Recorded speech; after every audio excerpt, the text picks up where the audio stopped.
அருட்பெருஞ்சோதி அருட்பெருஞ்சோதி தனிப்பெருங்கருணை அருட்பெருஞ்சோதி திருவருட்பிரகாச வளரா திவ்ய திருவடிகளே சரணம். வணக்கம். இன்றைக்கு நாம் சிந்திக்கக்கூடிய அகழ்வரிகள் 49, 50. அகழ்வரி: சச்சிதானந்த தனிப்பர வெளியினம் அச்சியல் அம்பலத்து அருட்பெருஞ்சோதி. இந்த அகழ்வரிக்கான விளக்கம்: வேதாந்தம், சித்தாந்தம், நாதாந்தம் முதலியவைகளும் தத்துவங்கள்தான். அண்ட தத்துவம், பிண்ட தத்துவம் அனைத்தினையும் கடக்கின்ற தத்துவாதீத நிலை இதுக்கு முன்வரியில் நாம் சிந்தித்தோம்.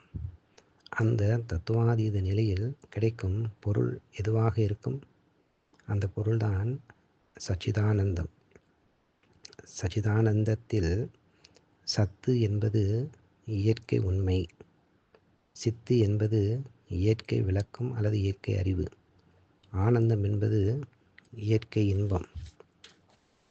ஜீவர்கள் ஆரம்பத்தில் உலகியல் இன்பத்தை நாடுவார்கள். உலகியல் இன்பமோ இயற்கையானது அல்ல. அது முதலில் இன்பமாயும் பிறகு துன்பமாக மாறும். ஜீவர்கள் பிறகு அருளியலை நாடுவார்கள்.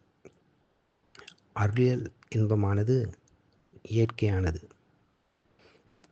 கடவுளோ இயற்கை இன்பம் ஆனவன்.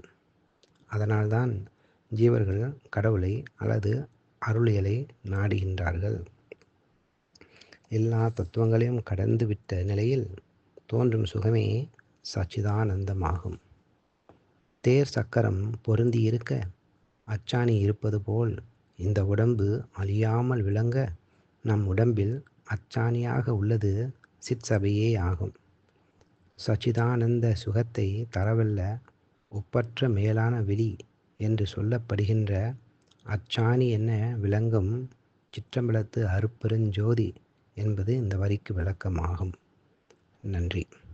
அருட்பெருஞ்சோதி அருட்பெருஞ்சோதி தனிப்பெருங்கருணை அருட்பெருஞ்சோதி திருவருட்பிரகாச வளரா திவ்ய திருவடிகளே சரணம். ராமலிங்கா அபயம், ராமலிங்கா அபயம், ராமலிங்கா அபயம் அபயம்.